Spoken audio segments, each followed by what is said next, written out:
On Thames Reports tonight, the people of the South East tell a different story. Bill Wigmore on a fairy tale that went wrong.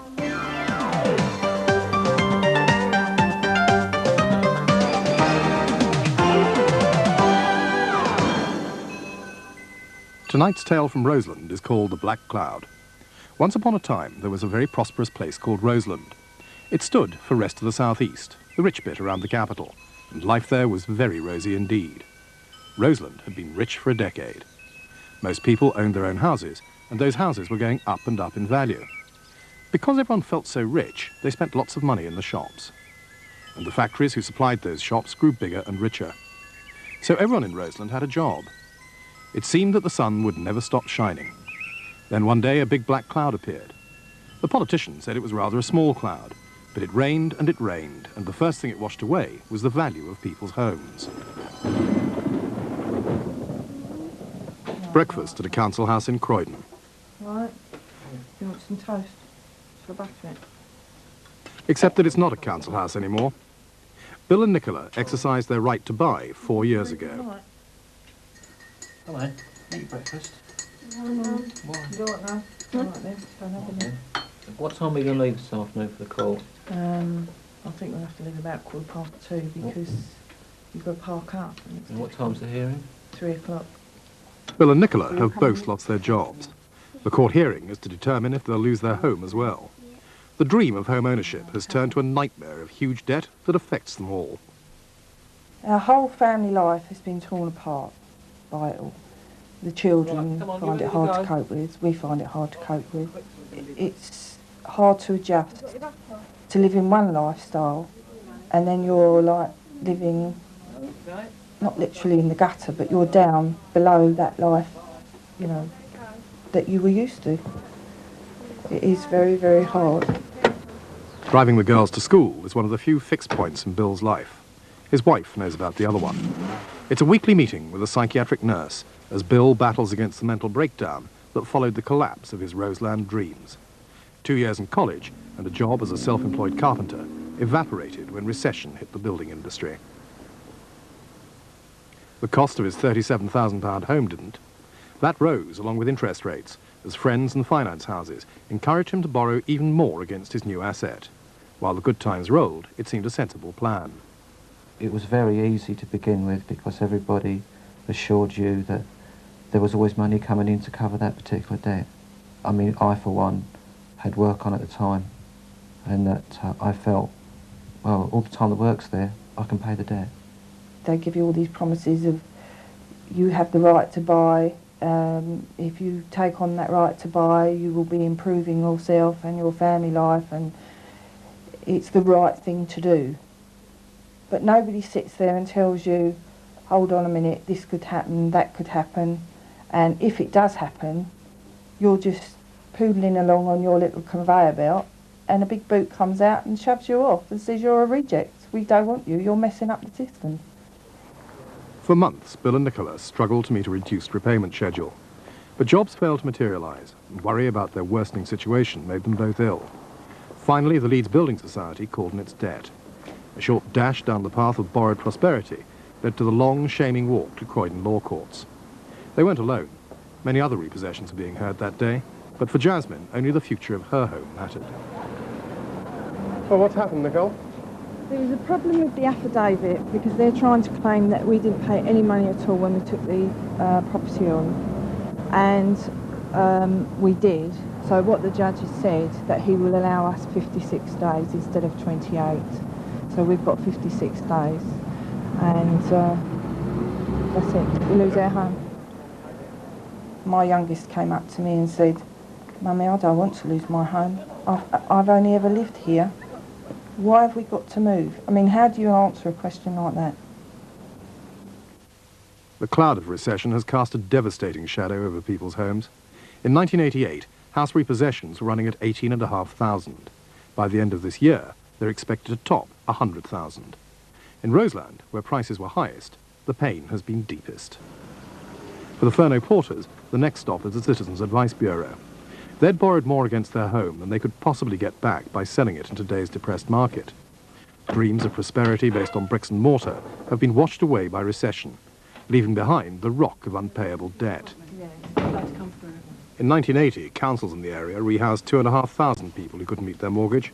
Last year, that figure was over 13,000. Once you have got the warrant of eviction from the courts, that is from the bailiffs, then you need to go down to the homeless persons unit and actually show them that you've got it. They will house you for 28 days in temporary accommodation whilst they decide whether they have a legal duty to rehouse you. And that could be bed and breakfast, couldn't it? Yes, it could be. It may well be. All right. And how long does it take for them to decide whether we can be made permanent or whether they've got to dispose of us some other way? It's the individual case because they have quite a backlog which they're trying to deal with at the moment because, as you're well aware, so many people are being repossessed and actually approaching them for accommodation that they've got a backlog and it may take time before they come to you. Croydon Citizens Advice Bureau Money Advice Unit, can I help you? The workload for this office has doubled in a year. It shows no sign of tailing off yet. And have you made a claim? Are you aware that you can claim mortgage interest? So what do politicians have to say to Bill and Nicola of Croydon? Right. Most people still have their homes. A number of people obviously have fallen into difficulties. And that is a matter of great regret. I mean, nothing a politician says is going to make it any easier for them. It's a dreadful thing to happen. The government tells us that technically this recession is now over. For the benefit of us laymen, can you explain why that is so? Simply that the economy grew in the last quarter between July and September. The economy grew only by a small amount, by less than 1%. But after several quarters where the economy actually shrunk, which is what a recession is, the fact that the economy grew does mark technically the end of the recession and the beginning of a recovery. But isn't the truth that that growth, tiny though it was entirely down to some oil platforms coming back on stream after they'd been shut down for safety work in the wake of the Piper Alpha disaster? Well, if you take, if you can exclude all sorts of parts of the economy and find that you get a different result. If you exclude the housing, the construction sector, for example, you find a much better rate of growth. It's fairly pointless to try and hive off one bit and say, well, if you take that outside, it looks different. With homes worth less, people stopped feeling rich. Now the politicians admitted that the cloud was quite big, but promised it would soon pass. But it rained, and this time it washed away the shopkeepers. Hello, everybody. I'm off to work. Daddy, I want to go off the work too, please. Do you want to come on, Daddy? You've got to go to school today. Do you want to come on Daddy's motorcycle? Okay, you come on, wait a sec. Okay, but bye, Sammy. Thanks to Daddy. Bye-bye. Ian Tay uses a motorbike with a short hop across Clapham Common to his business in the High Street. Mochek, the motorbike specialists, are a landmark in the area. Mr. Tay built it from nothing to a business employing over 60 people, with a payroll of £1 million a year. By the late 80s, he had 4 shops spread around London. He was the biggest motorbike retailer in the southeast.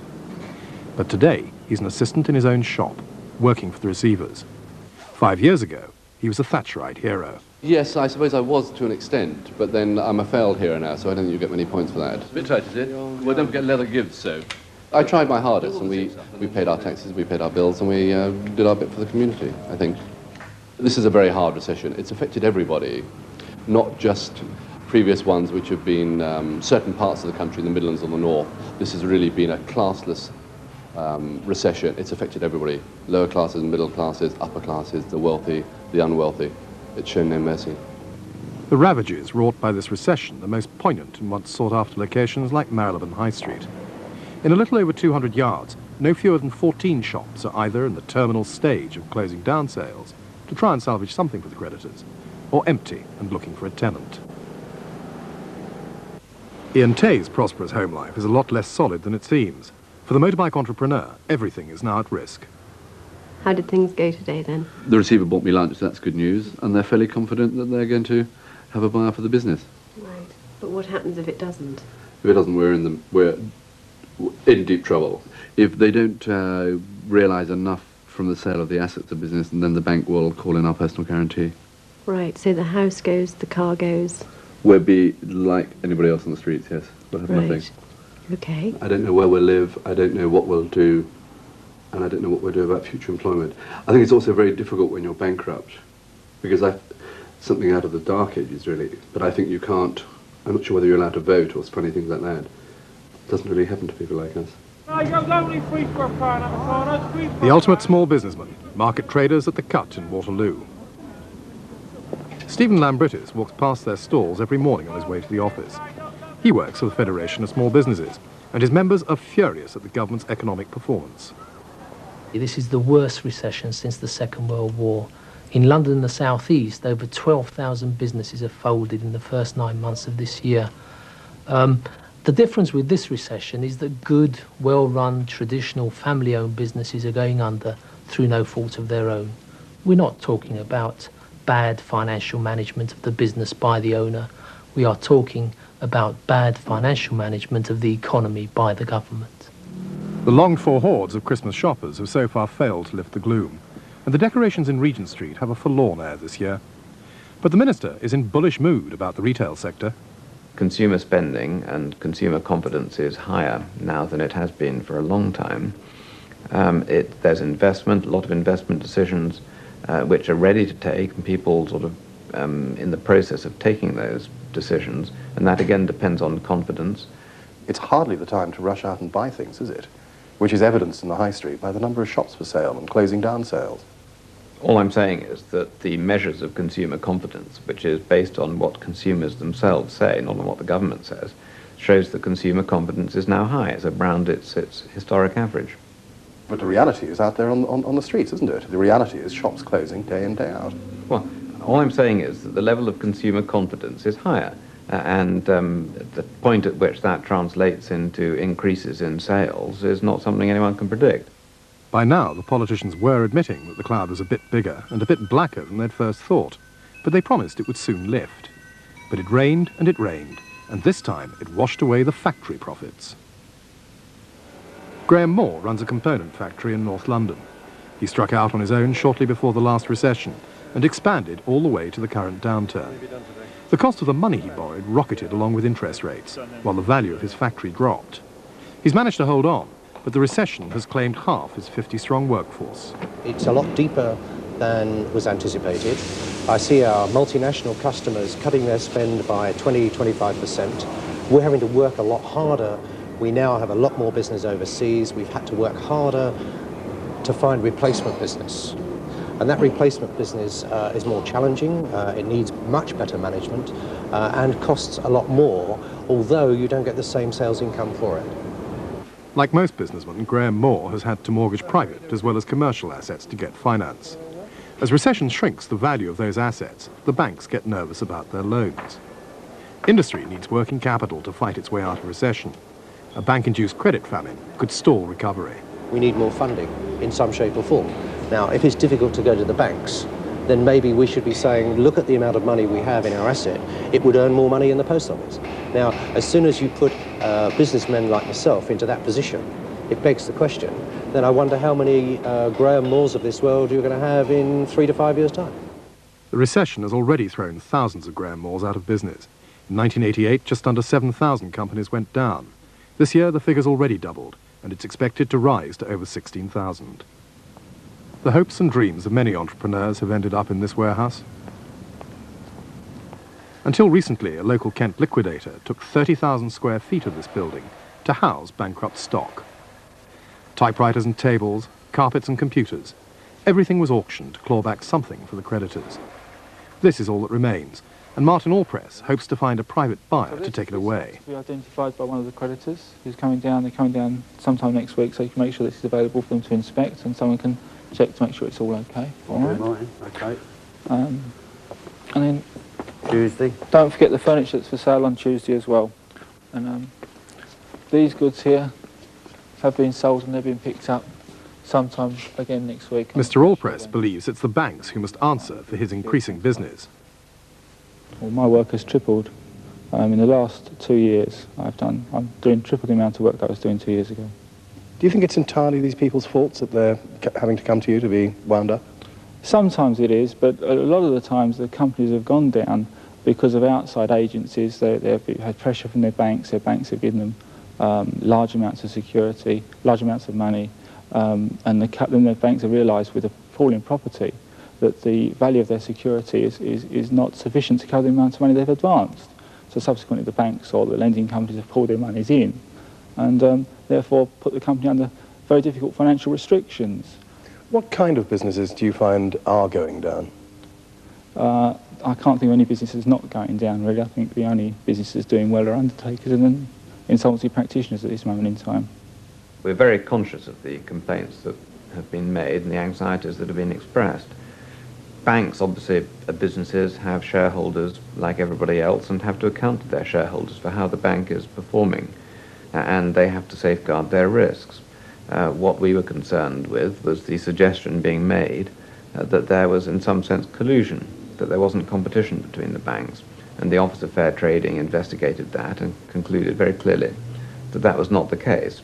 Yes, he also reached the conclusion that they had been high-handed and arbitrary in their dealing with small businessmen. Yeah, and it's as a result of that that they are now coming forward with their codes of conduct, terms and conditions in which they set out very clearly for their customers what are the terms and conditions on which they're doing business to deal with precisely that point.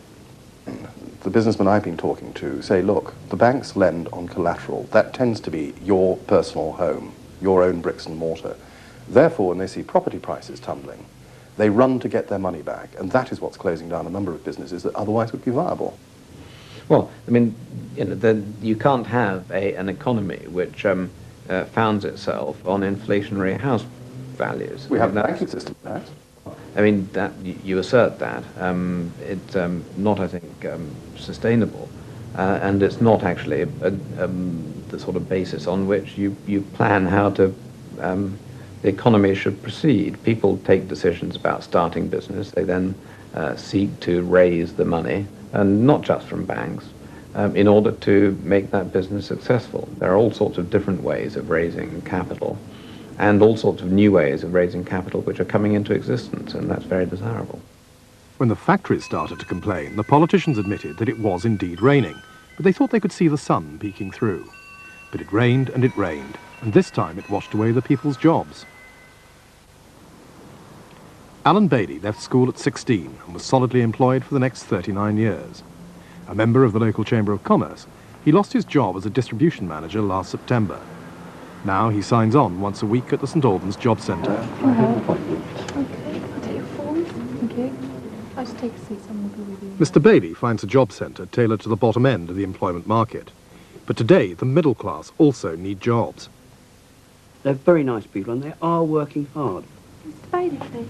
But the fact is, for fairly senior people, that they don't really have the right things to help them. I mean, okay, you've got job clubs when you've been unemployed for 6 months, but I don't want to sit down and talk to 15 other people who are unemployed. I'd rather be out talking to live people who are in jobs, because it makes me feel better. I think the final straw, as far as I was concerned, was when Mr Lamont stood up in the House of Commons and said that the high unemployment was a price well worth paying to get the economy right and get inflation down. Now, that may be his view, but it's not the view of me, nor my family, whose standard of living has been decimated because of his actions. Such anger could cost the Tories dear in Roseland. Unemployment here has risen from well under 500,000 in October 1988 to well over 700,000 last month. And it's reaching further up the social scale. But at least Mr Bailey's wife still has a job. We've done a bit of role reversal, if you like. Okay, she's out earning, and I'm here running the castle. Probably not as well as she does it, not in the way she would do it. But I'm running the castle, and I get a sense of fun out of that because I can apply the skills I used to apply in business to running the home, and I find they don't always work. It's quite interesting. Mr Bailey could see unemployment looming before the axe finally fell. But it's one thing to face the future honestly, and another to face the reality of a P45. I suppose stunned is a good word, even if you're expecting it for a fortnight. It still comes as something of a surprise. And quite frankly, your mind goes sort of blank. And it's not until afterwards when the realisation sinks in. Mr Bailey plans each day to fill the hours productively. Sawing wood is one way of working off the anger he feels at being told that his predicament is a price worth paying. As a committed Tory, he decided not to keep his anger to himself. He's convinced that politicians should understand the effects of their words. So he decided to ring Mr. Lamont. I phoned his office and spoke to one of his secretaries and suggested that he might like to make a contribution from his large ministerial salary to help me pay the cost which he felt was so worthwhile. My wife tried to ring Mr. Patton to be told by his constituency office that Mr. Patton didn't speak to people. So when you roll the whole thing up, it rather makes you less than loving towards the Conservative Party. Have you ever voted anything other than Conservative in the past? No, I haven't. I've been a lifelong Conservative, and I still am a Conservative. I mean, I don't change my spots just because we've got idiots in power. But I will not be voting Conservative at the next election. No doubt about that. Could you really vote for Labour? No. I'll probably save my vote for a rainy day. While Mr. Bailey scans the shrinking job pages of his local paper, we at least had the ministerial access he was denied. So what's Mr. Maud to say to the likes of Alan Bailey? Well, obviously we'd prefer everyone to be happy and prosperous and in work. In no economy, in no country at any one stage can that ever be the case. You're quite right that it has hit harder in London and the South East than elsewhere in my own part of the country, in the West Midlands. The recession's been very tough, but not as tough as in the South East. And there's a very variable picture across the country. So politically, your hope then is that the middle class who normally vote for you will continue to do so no matter how angry they are, because they have nowhere else to go. Well, whether they're middle class or whatever the class or condition of people in this country, they have to make a choice. It's very simple. They have to make a choice which party you're going to support, who you want to govern this country. Do you want a government which is committed to reducing inflation, to getting low inflation, and thus enabling growth and prosperity to renew, is committed to controlling public spending and thus leaving people more of their own money to spend for themselves and their families as they think right themselves, rather than as the man in Whitehall thinks right? Those are the choices that people have to make, and we have to persuade them. It doesn't happen automatically. It's still raining in Roseland. Most people know someone who's lost a job or a business. And even ex-Thatcherite heroes are worried about the future. As for me personally, no ideas really. 1992 sounds wonderful. 1992 coming, but no, don't know. While politicians say the storm will pass, Roseland's businessmen want something more. What small businesses in London and the South East are looking for is an apology from the government, a climb down that they have got it wrong, that they do want to sort it all out. But glib talking about the recession being over by the end of this year or early next year just won't do. And the politicians' claim to see the sun peeking through the clouds isn't exactly impressing the homeless either. If they say the recession is over, I'm sure they're talking out of their backsides, because there are lots of firms and lots of companies around the borough of Croydon and the borough of London, the individual boroughs of London, that are still folding up. So if the recession has ceased, then why are these firms folding up? The politicians promised the sun would be shining by now, but all the people of Roseland can see is the rain. The politicians are looking ahead to the next election, and much of the government's support comes from the people of Roseland. They won't be happy if it's still raining next spring.